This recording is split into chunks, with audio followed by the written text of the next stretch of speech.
Start off by creating a universal 3D project. After that's done, start making some textures, aka the wall, the floor, and the ceiling. So here you could see I'm starting off with the wall textures. I'm creating these sort of spiky triangular shapes and the borders and the middle with like stripes to create this alternating pattern. What I also decided to do later is cut out sort of strips in between and sort of fade the opacity a little bit down so that it creates sort of this look that I think is similar to the actual backrooms texture. Here you can see I'm blurring things a bit to create this sort of effect that you can see on the wallpaper. And now it's time for the floor texture. So then I just used the oil paint effect, and it was pretty good, but it didn't tile that well, so I decided to fix that with some fades and everything.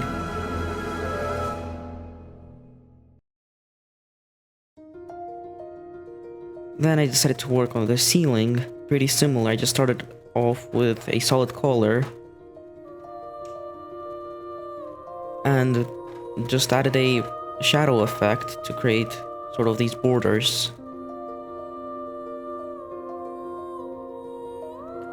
So finally, hopping back into Unity, as you could see, I decided to start pretty much working on the environment itself, like removing all the skyboxes, the light, everything. Just make a blank canvas pretty much. So finally, I exported all the textures into Unity.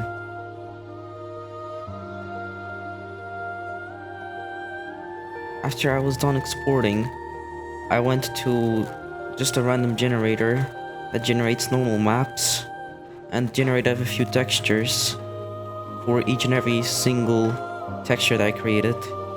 Then imported the normal maps into Unity, where I converted them to normal maps and created a material for all of the textures to go into. I also decided to decrease the size so that it sort of has a smaller file size, and that's just a good thing to do. Finally, I adjust some more lighting, and I will remove the reflection because it's just not good. And boom, we have some really good texture that we could use to create the backrooms. I extend the tile size because those textures were too big, and yeah, I could start building now. I decided to work on the player first, so I imported a few scripts that I had from previous projects for me to use, and I just assign all the components and variables and everything to them to adjust like the movement speed, the bobbing amount, and after converting Unity's input system, because the new input system sucks and I don't know how to use it. I mean, I do know, but like it's annoying. I finally have something that I actually feel like could work for this project. So finally, I start sort of creating the effect for the camera so that it creates this VHS sort of style. I first create like a panel on which there's going to be a video playing. I put a video renderer onto the panel. I create a material that sort of removes all the black, and I sort of make it a little bit darker so that the camera glitch effect isn't too strong, but it's just sort of there enough so that it completely doesn't block your view, but it's just good enough. After making that work, I felt like it was okay, but it wasn't good enough, so I went on to add some effects with post-processing.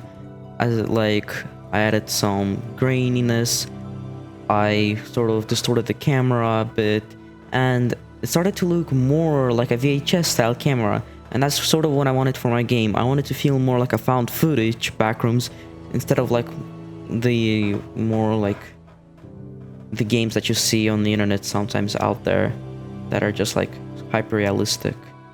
So finally, I decided to start working on the walls. Here, instead of using like a plane or a panel for the wall, I decided to fully like fill it in with like a cube, because what that allows me to do is it allows me to have like both faces rendered, and it has some thickness to it, because I don't want to build the backrooms from scratch. I sort of want to use procedural generation for it.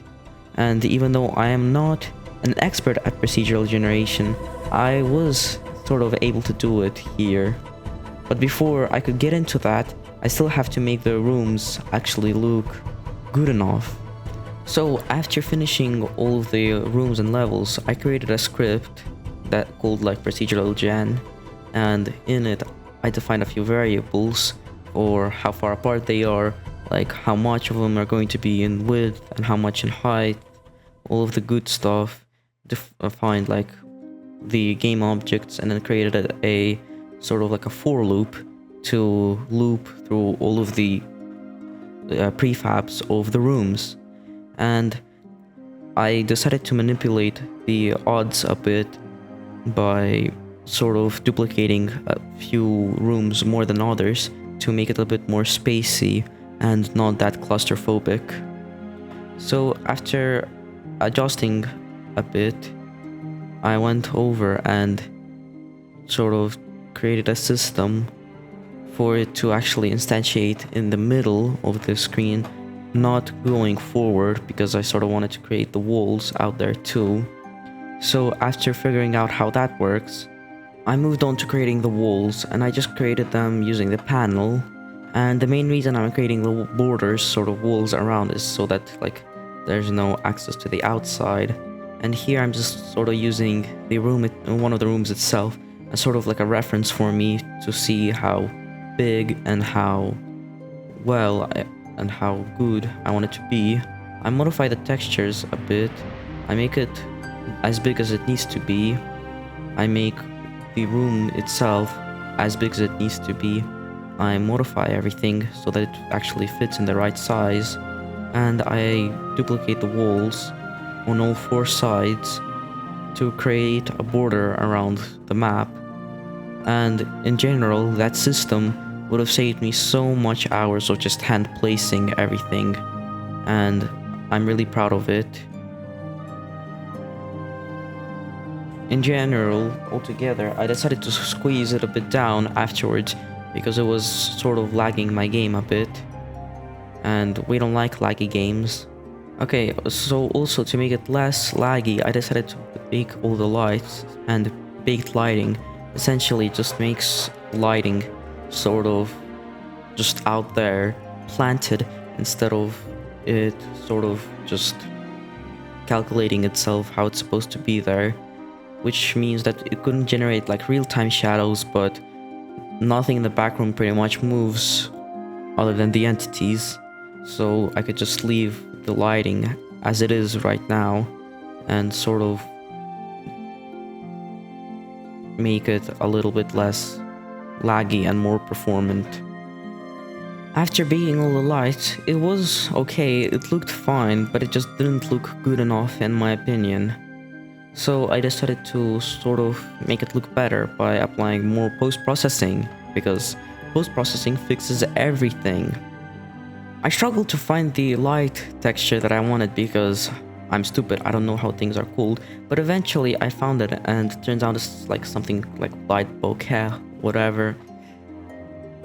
Who knows how to pronounce that? I don't care. I found the light that I wanted to use, and I just applied it to the bloom texture, and I think it sort of looked nice. I then experimented with more lens distortion.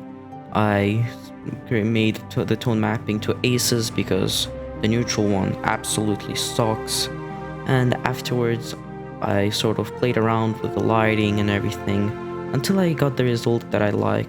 So finally, to top it off, I added a bunch of sound effects to the game, and I even added a pretty cool guy to this game. You might have known him. Looks like a paperclip. Yep. I decided to add this little guy to my game.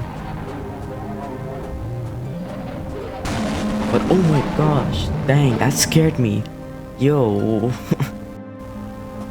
But anyway, I added him and the game was done. Overall, I liked how it turned out, and for 3 hours, I really enjoyed doing that. And see ya.